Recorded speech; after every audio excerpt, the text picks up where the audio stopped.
always thought night shifts would be boring. That's why I volunteered for them. Less work, fewer people, and more time to myself. Or so I thought. My job was as a security guard at an old warehouse on the outskirts of the city. The place had been abandoned for years, but recently a new company had taken over, planning to renovate and turn it into a storage facility. Until then, it was my job to make sure nothing went missing. The warehouse was massive, with long aisles of empty shelves and the occasional pile of forgotten junk. The lights barely worked, casting flickering shadows everywhere. There was no internet signal, and my only company was the occasional rat scurrying across the floor. The first few nights were uneventful. I would sit in the small security booth near the entrance, occasionally making rounds with my flashlight. The silence was heavy, broken only by the creaks and groans of the old building. But nothing ever happened. Until last Tuesday. It started like any other shift. I arrived at 10 p.m., clocked in, and settled into the booth with a thermos of coffee. Around midnight, I decided to do my usual patrol.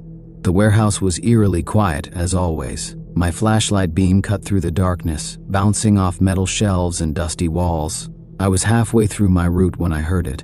A faint clattering sound. It came from somewhere deep within the warehouse. At first, I thought it was just another rat knocking something over, but the sound continued, steady and deliberate, as if someone, or something, was moving. "Hello?" I called out, my voice echoing in the empty space. No response. I tightened my grip on the flashlight and followed the noise. It led me to the far corner of the warehouse, where an old storage room stood. The door was slightly ajar. I pushed it open with the tip of my flashlight and peered inside. The room was small and cluttered, filled with broken furniture and stacks of old boxes. Nothing seemed out of place, but the noise had stopped. I turned to leave, and that's when I saw it. A shadow moved at the edge of my vision, darting behind a stack of crates. My heart skipped a beat. "Who's there?" I demanded, trying to sound braver than I felt. Still no answer. I edged closer to the crates, my flashlight trembling in my hand. As I rounded the corner, I found nothing but more boxes and a broken chair. I shook my head, laughing nervously at myself. "Just my imagination," I muttered. But as I turned to leave, I felt it. A cold breath on the back of my neck. I spun around, my flashlight beam sweeping the room, but there was no one there. My heart pounded as I backed out of the storage room and hurried back to the booth. I locked the door behind me, my hands shaking. The rest of the night passed uneventfully, but I couldn't shake the feeling that I wasn't alone. The next night, I arrived for my shift with a growing sense of dread. I told myself it was just my mind playing tricks on me. The warehouse was old and creepy, sure, but there was no such thing as ghosts, right? That night, I decided to stay in the booth. I kept the door locked and the lights on. But around 2 a.m., the security monitors flickered. The screen showing the camera feed from the far corner of the warehouse went static, then black. I hesitated. Part of me wanted to ignore it, but I knew I had to check it out. I grabbed my flashlight and reluctantly stepped into the warehouse. The air felt colder than usual, and the silence was deafening. As I approached the corner where the camera had gone out, I saw something that made my blood run cold. A trail of wet footprints led away from the camera, disappearing into the darkness. The footprints were bare, and they didn't belong to me. I followed the trail, my breath coming in short gasps. It led to another storage room, this one even older and dustier than the last. The door was wide open, and inside, I could see something glinting in the faint light. It was a mirror. The mirror was old and cracked, with an ornate silver frame. It seemed out of place among the junk in the room. As I stepped closer, I saw my reflection, but something was wrong. The reflection wasn't moving. I waved my hand, but my reflection stayed still, staring back at me with wide, unblinking eyes. And then it smiled. I stumbled back, dropping my flashlight. The room plunged into darkness. I scrambled to pick it up, but when I turned the beam back to the mirror, the reflection was gone. I ran back to the booth and stayed there until my shift ended. I didn't tell anyone about what I saw, afraid they'd think I was crazy, but the worst was yet to come. The next night, the noises started again. Scraping, whispering, and faint laughter echoed through the warehouse. Shadows moved in the corners of my vision, always just out of reach. And then, as I sat in the booth, the lights flickered and went out. The monitors went static, and the door to the booth creaked open. I didn't open it. Whatever was in the warehouse that night wasn't human. It wasn't a rat, and it wasn't my imagination. I don't know what it was, but I quit the job the next morning. I never went back. Some places aren't meant to be disturbed, and some things are better left alone. After I quit, I thought leaving the warehouse behind would bring me peace. But some things don't stay behind, no matter how hard you try to escape. For the first week after leaving the job, I struggled with nightmares. Every night, I would see the mirror again, and in the dream, my reflection would step out of it. It would chase me through endless aisles of the warehouse, laughing softly as I ran. I would wake up drenched in sweat, the sound of that laughter still echoing in my ears. I told myself it was just my imagination, stress, sleep deprivation. But then strange things started happening in my apartment. It began with small things, doors creaking open when I knew I had closed them, objects not being where I'd left them. Once I found my apartment keys in the fridge. I laughed it off, thinking I'd just been careless. But then, late one night, I heard it, the scraping sound. At first, I thought it was coming from outside. I got up to check the windows, but they were locked. The sound grew louder, closer, as if something was dragging itself along the walls. It stopped right outside my bedroom door. I froze, clutching the baseball bat I kept under the bed. My heart raced as the knob twisted, the door creaking open ever so slightly. "Hello?" My voice cracked as I whispered the word. The door swung open, revealing nothing but darkness. But the air felt heavy, like something unseen was standing just beyond the threshold. I couldn't sleep after that. I stayed up, watching the door until morning. The next day I called a friend, Marcus, and told him everything. At first he laughed, but when he heard the panic in my voice, he took me seriously. "You need to cleanse your space," he said. Marcus was into paranormal stuff, ghost stories, haunted houses, all of it. Sage, salt, the whole works. It can't hurt, right? Desperate, I agreed. He came over that evening, carrying a bundle of sage and a jar of sea salt. We went through every room, waving the smoking sage and sprinkling salt in the corners. For a few hours it seemed to work. The apartment felt lighter, less oppressive. I started to believe everything was finally over. But that night, as I lay in bed, I woke up to the sound of whispering. It was faint, like multiple voices overlapping, and it was coming from the mirror in my bedroom. I didn't have that mirror before. Heart pounding, I got out of bed and approached it cautiously. It was an old cracked mirror, identical to the one I'd seen in the warehouse. My reflection stared back at me, but something was off again. Its eyes didn't look like mine. They were darker, hungrier. Before I could react, the surface of the mirror rippled, like water. A hand reached out, thin, pale, and with long, bony fingers. I stumbled back, tripping over the edge of the bed. The hand grabbed the edge of the mirror, pulling a figure out of it. It was me, or at least, it looked like me. But its face was twisted, the smile too wide, the eyes too empty. It moved toward me, slow and deliberate. "This is your fault," it whispered, its voice a sickening mix of mine and something guttural. "You woke us up." I scrambled to my feet, grabbing the baseball bat. I swung it at the mirror, shattering the glass into 1,000 pieces. The figure vanished with it, but the room didn't feel empty. The whispers were still there, growing louder, surrounding me. I don't remember much of what happened next. Somehow, I ended up outside my apartment, barefoot and clutching the bat. I must have screamed because my neighbors came out, asking if I was okay. I wasn't. Since then, I've moved 3 times, but the nightmares and the whispering follow me. Mirrors terrify me. I cover them all or get rid of them entirely. I've tried therapy, exorcisms, and every cleansing ritual you can think of, but nothing works. Something from that warehouse latched onto me, and it's never letting go. So if you ever find yourself working a night shift in an old abandoned place, take my advice. Don't investigate strange sounds. Don't touch anything that feels out of place. And for the love of God, never, ever look into a mirror. You might not like what looks back. Weeks turned into months, and though I tried to convince myself I could escape what followed me, I knew deep down I never would. The thing from the warehouse wasn't just haunting me. It had become part of my life. The whispers were constant, a low background hum that sometimes erupted into laughter when I was alone. The distorted laughter that first appeared in my nightmares began to creep into the waking world. I stopped talking to people about it. The ones who didn't think I was crazy only pitied me. Even Marcus eventually gave up, saying I was feeding the energy, whatever that meant. But the worst was still to come. One night, a few weeks after moving to yet another apartment, I woke up to the familiar feeling of cold air against my neck. At first, I didn't want to open my eyes.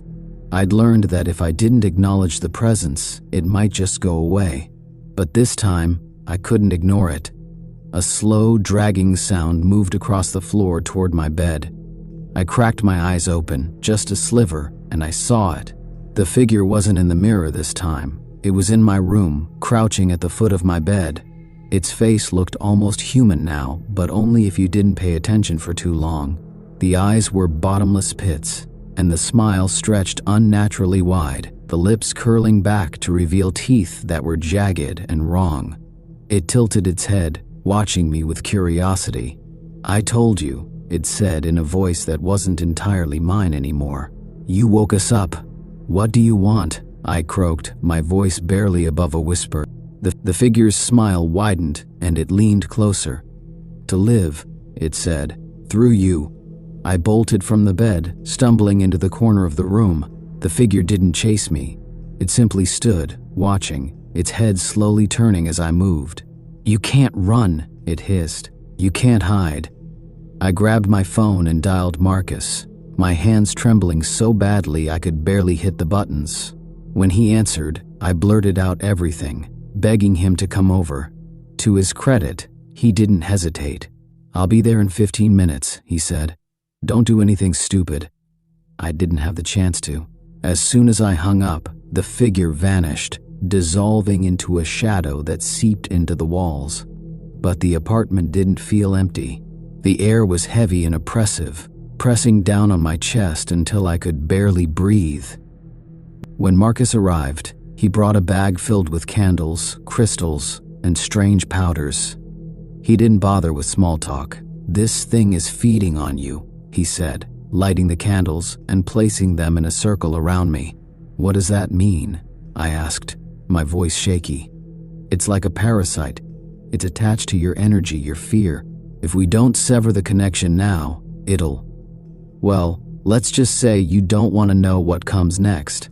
He performed a ritual I didn't understand, muttering in a language I didn't recognize as he sprinkled the powders and waved burning sage.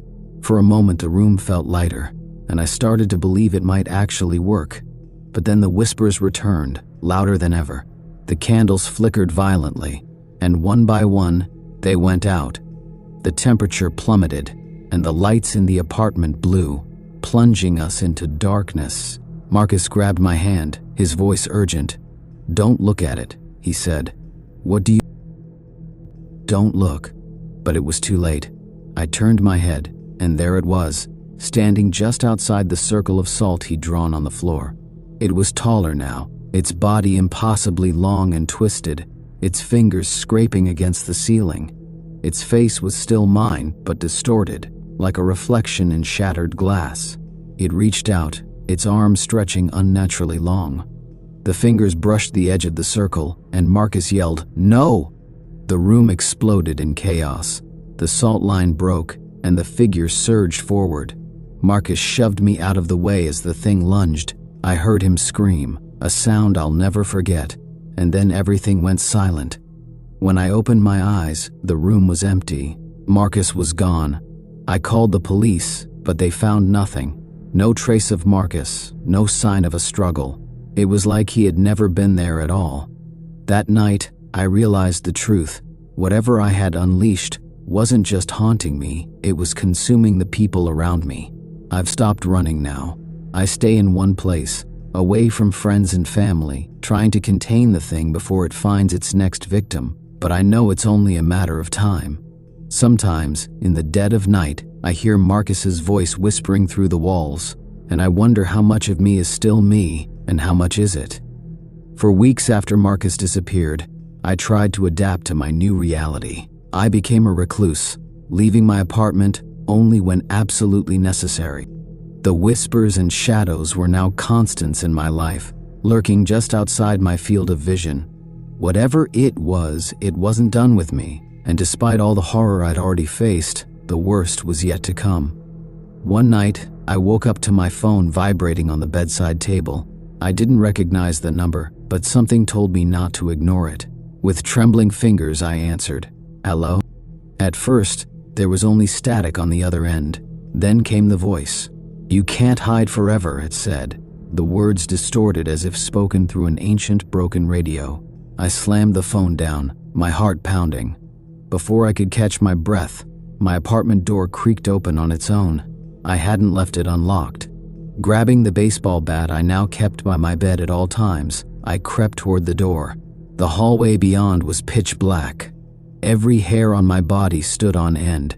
It felt like stepping into a void. "Who's there?" I called out. My voice echoed unnaturally, like the hallway stretched for miles. No answer. Then I heard it, the soft padding of bare feet against the floor, coming toward me from the darkness. Slowly, methodically, as though whoever, or whatever, it was wanted me to know they were there. I raised the bat, trying to steady my shaking hands. "Stay back!" I shouted. The footsteps stopped, replaced by a low, guttural laugh that sent ice through my veins. I backed into the apartment and slammed the door shut, locking it as quickly as I could. But as I turned to move away, I saw something that nearly stopped my heart. The mirror on the wall across the room, one I was certain I had removed weeks ago, was back. Its cracked surface seemed to shimmer, and my distorted reflection stared back at me with those same hollow, hungry eyes. Before I could react, the reflection spoke. "You can't run from what's inside you," it said, its voice an unsettling mix of my own and something inhuman. The surface of the mirror rippled like water, and I watched, frozen in terror, as my reflection stepped out. It was no longer just a copy of me, it was taller, its limbs too long, its smile far too wide. It lunged at me, and I swung the bat, shattering the mirror into 1,000 shards. The creature dissolved into a shadowy mist, but the room felt no safer. The whispers began again, louder this time, filling my head until I thought my skull would split. I clutched at my ears, falling to my knees. The walls around me seemed to close in, the air growing thick and oppressive. And then I heard a new voice. "Let me help you," it whispered, soft and familiar. It was Marcus. I opened my eyes, and for a moment I thought I saw him standing in the corner of the room, bathed in a faint golden light. "You can fight it," he said, his voice calm but firm. "But you have to face it." "How?" I choked out, tears streaming down my face. "You'll know when the time comes," he said, his image fading as quickly as it had appeared. The whispers around me grew louder, more chaotic, as though they were angry. The shadows writhed across the walls, and the air pulsed with a dark energy. Somehow I knew what I had to do. I gathered the shattered pieces of the mirror and arranged them in a circle on the floor. The reflection of my twisted, shadowy double stared back at me from each shard. "You want me?" I said, my voice trembling but determined. "Then come get me." The room went still, and for a moment I thought I'd made a mistake. But then the shadows surged forward, converging on the circle of glass. The air grew colder, and the ground beneath me seemed to shake. The reflection reached out from the shards, its hand elongating unnaturally. I felt it touch my chest, a cold, piercing sensation that left me gasping for air. But then I remembered Marcus's words. Summoning every ounce of strength I had, I grabbed one of the mirror shards and drove it into the reflection's hand. The thing let out an ear-piercing scream, the shadows recoiling violently. The misty form dissipated, and the whispers finally stopped. The air around me grew lighter, and for the first time in months, I felt a sense of peace. But I knew better than to believe it was over. As I sat there, clutching the shard, I looked into its surface and saw my reflection again. This time, it looked normal. Tired, yes, but normal. For now. I've kept that shard with me ever since, a reminder of what I faced and what still lingers. Because deep down, I know it's not gone. It's just waiting. And when it returns, I'll be ready. I thought I could live with what happened. I believed the shard was a safeguard, that carrying it with me would keep the thing at bay. But over time, I realized the truth. The darkness wasn't just around me anymore. It had become a part of me. The whispers never truly left. They became quieter, yes, but they were always there, murmuring just below the surface of my thoughts. I'd see fleeting shadows in mirrors, reflections that didn't match my movements, and at times I could swear my own eyes didn't look quite right. Every time I felt it creeping closer, I gripped the shard. I'd stare into its cracked surface and remind myself that I'd fought it before and won. But a few nights ago, the dreams came back, stronger than ever. In the dream, I was back in the warehouse, standing in front of that cursed mirror. The air was cold, the shadows too thick. My reflection stared at me, no longer twisted or monstrous. It was just me. "You can't fight forever," it whispered. When I woke up, the shard was gone. I turned my apartment upside down searching for it, but it had vanished. I felt exposed, vulnerable. That familiar weight of dread settled over me like a heavy blanket, and then I heard it. The laugh. That awful, distorted laugh that started it all. It wasn't outside this time. It wasn't in the walls or behind the doors. It was coming from me. I froze, my breath catching in my throat. The laugh grew louder, spilling out uncontrollably. My body shook, and I realized, horrified, that it wasn't just coming from my throat, it was echoing inside my head. I staggered to the bathroom, desperate to look in the mirror. For months I'd avoided reflections, covering every shiny surface in my home. But I needed to see, needed to confirm what I already knew. Pulling the sheet from the bathroom mirror, I stared at my reflection. My face looked back at me, normal at first, but then it changed. The hollow eyes returned. The wide, unnatural smile spread across my face, though I wasn't smiling. My reflection leaned closer, pressing its palms against the glass. "You never really fought me," it said, the voice my own but layered with something deeper. "You've been mine all along." I dropped to my knees, clutching my head as the whispers surged, no longer background noise but an all-encompassing roar. My reflection watched with cold amusement, mouthing words I couldn't understand. And then it stepped out. The last thing I remember is looking up, staring into my own twisted, soulless face. Now, as I sit here writing this, I know what's coming. I can feel it, like a shadow stretching over my mind, wrapping tighter around my thoughts. This will be my last entry, my last act as myself, before I fade into the void. If someone finds this, heed my warning. Stay away from the warehouse. Stay away from the mirrors. And if you ever hear a whisper, working the night shift at Blue Ridge Hospital was never my first choice. I'd taken the job because the pay was better, and I liked the quiet of the late hours. Most nights passed uneventfully, with me roaming the dimly lit halls, checking patient charts, and waiting for the clock to inch closer to dawn. But that night was different. It started like any other shift. I arrived at 10 p.m., greeted the day shift staff as they handed over patient files, and grabbed a cup of stale coffee from the break room. The hospital was calm, the kind of calm that feels unnatural in a place that deals with life and death daily. By 11 p.m., I had settled into my routine. I was in the ICU, flipping through patient records when a loud bang echoed through the floor. It came from the far end of the corridor. I froze, my pen hovering above the paper. "Probably just a cart tipping over," I muttered to myself, though the sound had been louder than that. I stepped into the hall. The lights flickered briefly, a common occurrence in the older parts of the hospital. Still, it sent a shiver down my spine. As I walked toward the noise, the silence pressed against my ears, The source of the sound seemed to be room 419, which had been unoccupied for weeks due to renovations. The door stood ajar, the room beyond dark. "Hello?" I called, pushing the door open. My voice echoed back at me. Inside, the room was empty, except for an old hospital bed pushed against the far wall. The window was closed, the curtains drawn. Nothing seemed out of place, but I couldn't shake the feeling that someone, or something, was watching me. As I turned to leave, a shadow flickered in my peripheral vision.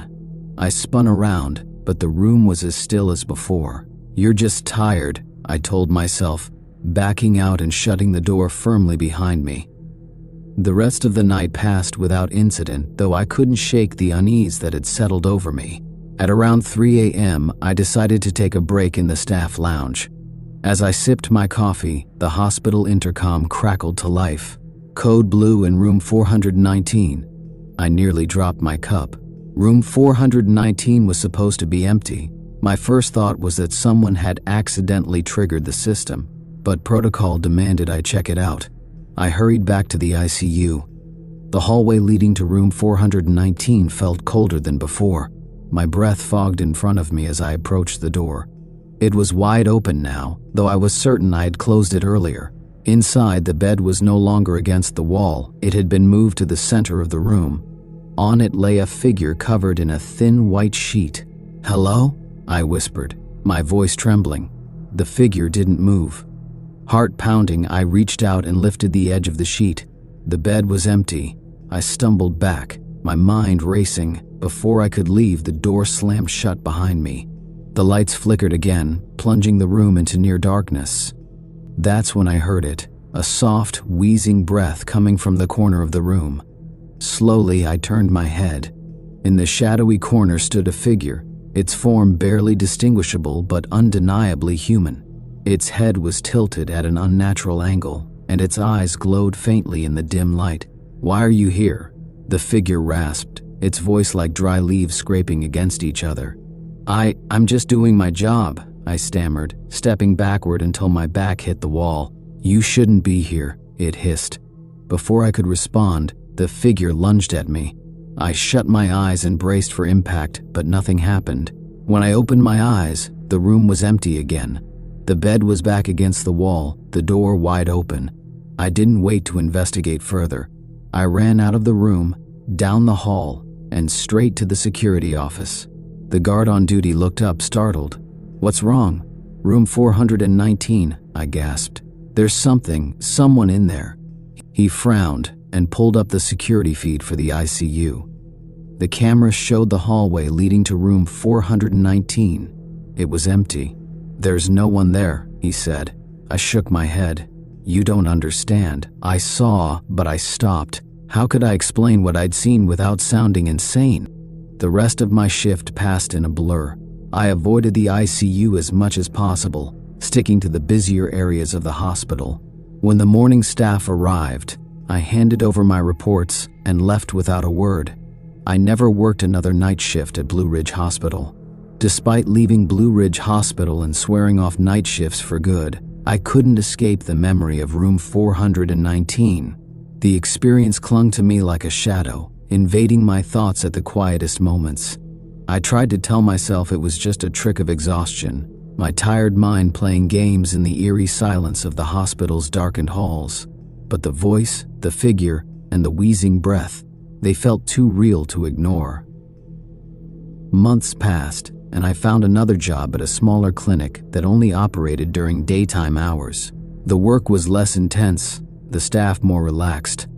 I began to settle into the rhythm of my new life, but the past had other plans. One night, as I was preparing for bed, my phone buzzed on the nightstand. It was an unknown number. Normally I wouldn't have answered, but something compelled me to pick up. "Hello?" There was no response, just faint static on the other end. Then after a long pause, a voice whispered, "Why did you leave?" My blood ran cold. The voice was the same dry, rasping whisper I had heard that night in room 419. I hung up immediately, my hands trembling. I checked the locks on all the doors and windows in my apartment, trying to convince myself it was a prank, some cruel coincidence. But deep down, I knew it wasn't. The calls came nightly after that. Sometimes the voice would whisper my name. Other times I'd hear faint wheezing, as if the person or thing was struggling to breathe. No matter how many times I blocked the number, the calls would resume from a new one. I barely slept. Shadows under my eyes deepened, and the world began to feel as unreal as that hospital room. My coworkers noticed my decline, offering their concern, but what could I tell them? That a ghost, or worse, was stalking me through phone calls? Finally, I couldn't take it anymore. I needed answers. I returned to Blue Ridge Hospital one quiet Saturday afternoon, hoping that daylight would strip the place of its terror. The receptionist was new and didn't recognize me, so she waved me through with little trouble. The building looked the same as I remembered: dull fluorescent lights, polished floors, and a pervasive antiseptic smell. The ICU had been renovated since I'd left, and the halls were lined with newer equipment. But room 419 was still there, its door shut tight. I hesitated in front of it, my hand hovering over the doorknob. Everything in me screamed to turn around, to leave, and never look back. But I couldn't live in fear forever. I pushed the door open. The room looked different now. Freshly painted walls, a new bed, and no trace of the events that had scarred me. Still, the air felt heavier inside, charged with an almost tangible energy. "Why are you haunting me?" I whispered, my voice shaking. "What do you want from me?" At first, there was nothing but silence. Then, the lights in the room flickered, and the door slammed shut behind me. This time, I didn't run. I stood my ground, heart pounding in my chest. A figure emerged from the shadows in the corner, the same one I'd seen months ago, but now I could see more of it. Its pale, sickly skin, gaunt face, and hollow eyes that glowed faintly. It wasn't human, not entirely. "You left me," it rasped. "What are you talking about? I don't even know who you are." It tilted its head, almost as if in thought, and took a slow step toward me. "You were there when I died. You didn't help." The memory hit me like a punch to the gut. There had been an elderly patient months before I left, someone who had gone into cardiac arrest during a particularly busy night. We had been short-staffed, and I had been attending to another critical case. By the time someone got to him, it was too late. I couldn't help you," I stammered. "I was with someone else. I didn't mean to. You could have saved me," it hissed, its voice rising. The lights flickered more violently now, plunging the room into darkness between bursts of light. "I'm sorry," I shouted. "I'm sorry I couldn't do more." The figure stopped. For a long moment it stared at me with those eerie glowing eyes. Then slowly, it began to fade, its form dissolving into the shadows. When the light stabilized, the room was empty again. I left the hospital that day, my heart heavy but oddly lighter at the same time. The calls stopped after that. I haven't seen or heard from the entity since, but sometimes, late at night, I still hear faint wheezing in the silence, and I wonder if forgiveness is enough to quiet the dead. The calls didn't return, and the nightmares slowly faded away as weeks turned into months. Yet despite everything that had happened, a small part of me could never entirely shake off the feeling that something was watching, waiting in the shadows. One evening, as I was driving home from my new job, I passed by Blue Ridge Hospital.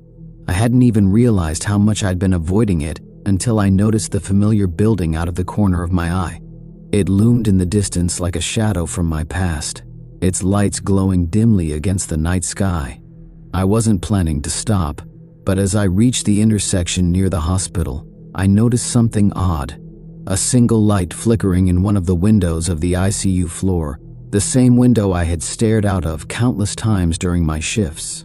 Without thinking, I parked my car and walked toward the entrance. The doors were locked and the hospital quiet, a peaceful facade that concealed the turmoil I had experienced within. Yet, something tugged at me, an unspoken pull that made my feet move on their own. I took a breath and approached the ICU doors. The hallway was empty, as it should have been. But as I stepped into the darkened corridor, I saw the familiar door to room 419 at the end, and it was wide open. I hesitated for only a moment before walking down the hall, each step echoing louder in the silence of the abandoned hospital. When I reached the threshold of room 419, my heart raced. Inside, the room looked different, but not as new as I expected. The old hospital bed sat against the far wall, the sheets strangely disheveled as if someone had just risen from it. The air smelled damp, musty, and the flickering light bulb overhead cast eerie shadows across the room. Then, as if the night itself had eyes, I heard the familiar wheezing.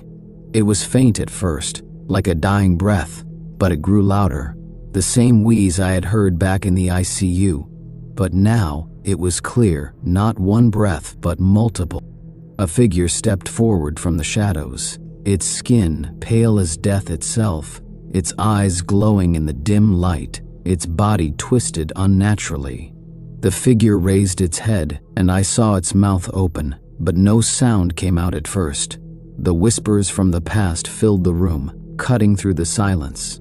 "You left me again." The figures, not one but many, now filled the room, their forms writhing and flickering like memories escaping the corners of my mind. But this time, I wasn't afraid. I understood now. It wasn't just one lost soul from that night. It was everyone, every spirit whose life had been cut short and left behind. "I'm sorry," I whispered again, this time in earnest. "But I didn't leave you.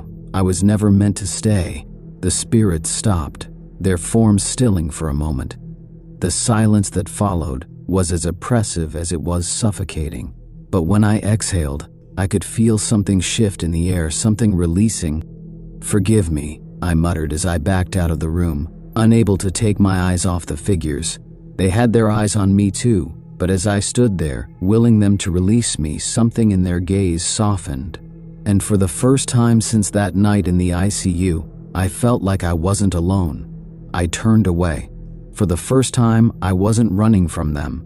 And as I left the hospital for what I promised myself would be the last time, I thought I heard them whisper one final time, "We forgive you." I always preferred working the night shift at the old warehouse.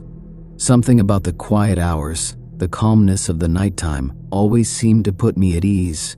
It wasn't a glamorous job, just stocking shelves, making sure orders were in the right places, and helping to load up the trucks for the day crew.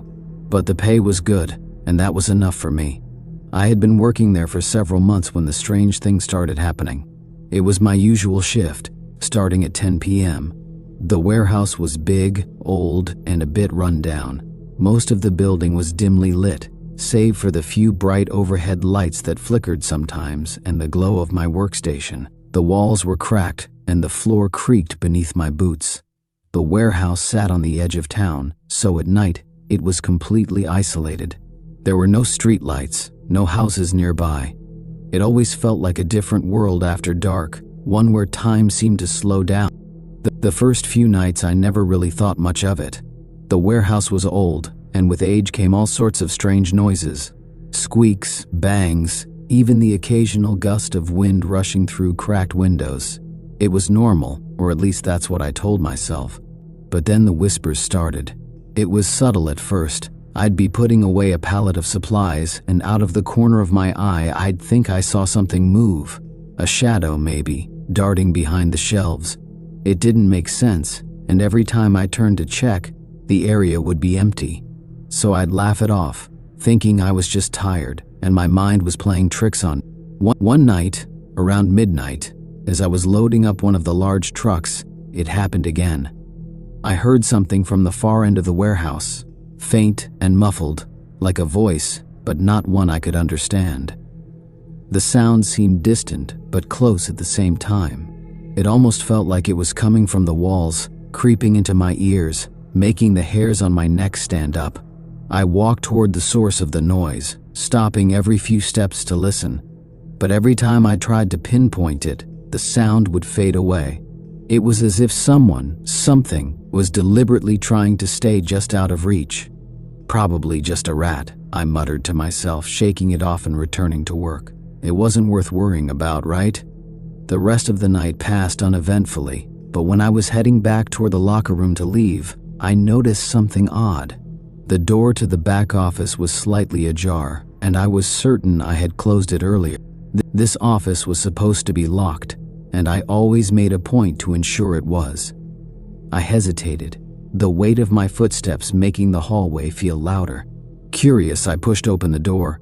It was pitch black inside, the faint glow of the lights outside the only thing illuminating the room. The air felt cool against my skin. Nothing appeared out of the ordinary, but as I stepped in, something moved in the corner of my vision. I whipped my head to the side, but again, nothing. Just when I thought I could chalk it up to another imagination-driven moment, I heard the door behind me slam shut. I jumped, spinning around in panic, but I saw no one. My heart hammered in my chest. A cold sweat beaded on my brow as I opened the office door to leave. I checked my watch, 4:30 a.m., just an hour and a half left on my shift. I really wasn't in the mood to deal with whatever ghostly presence had been lurking around, so I grabbed my things quickly and decided to leave for the night. I locked up the building and was out before I could hear anything else. But the eerie feeling, the whispers, it all stayed with me. I shook it off the next day, telling myself it was all in my head. But over the next couple of weeks, things escalated. One night, I came into work to find things already strange. The lights in the warehouse were flickering as if they were struggling to stay on. The place felt darker somehow, the shadows stretching longer than usual. I went about my business, loading crates and stacking boxes, but every so often, I'd catch a glimpse of something. A figure darting between shelves, the sound of faint footsteps echoing in the distance, the whispering voices growing louder with each passing hour. At one point, I was standing near the back of the warehouse, checking an order when I felt it. Cold breath on my neck. The hairs on my arm stood on end as I slowly turned around to find nothing. Then came the footsteps. They weren't mine. They were too deliberate, too heavy, as if someone was walking around in work boots like mine. But their steps were faster, almost as if they were following me. I spun around again, searching the aisles. "Who's there?" I called out, my voice shaking in the eerie quiet. Silence. Nothing but the pounding of my own heartbeat in my ears. But I knew something wasn't right. I checked the security cameras on the monitors, trying to track the footsteps. I watched the grainy footage of the warehouse. There was no one, no sign of movement except for the boxes that I had stacked hours earlier shifting slightly as though they had been moved. That's when I saw something in the camera feed that made my stomach twist in horror. At first, it looked like a shadow moving near the entrance, just a quick flash, and then it was gone. But when I paused the footage and zoomed in, I saw a figure standing behind a row of crates in the far corner. It wasn't a person I knew. It was too tall, too thin. Its face was hidden by shadows. Its eyes were glowing, a dull yellow. I grabbed my jacket and raced toward the back of the warehouse, heart pounding as I tried to shake the growing sense of dread in my gut. The entire building seemed to hum with an unspoken tension. As I reached the corner, everything around me went dead silent. I stopped in my tracks, realizing it was gone. The figure, the glowing eyes, nothing was there. I rushed back to the security monitors, hoping to see it moving. But everything on the camera feed was fine. It was the longest night of my life. I barely made it through the rest of the shift. I kept my head low, praying for the morning crew to show up. As the hours dragged on, I thought I could feel eyes on me, just waiting, watching. Finally, as the clock struck 6 a.m., I stepped outside into the cold morning light. I took a deep breath, trying to steady my racing heart, but no matter how hard I tried, I couldn't shake the feeling that I was being followed. And I wasn't wrong. That morning, as I turned to head to my car, I saw something new, a small black feather lying on the ground right in front of me, as if someone or something had left it just for me. I've never returned to that warehouse. I quit soon after that, too shaken to work another night. I found another job in the city, working at a more modern, well-lit office. But every once in a while, when the air grows still and the shadows stretch too long, I hear the whispers again. I hear the soft footsteps. And sometimes, just sometimes, I'll find another black feather as though it's still following me, waiting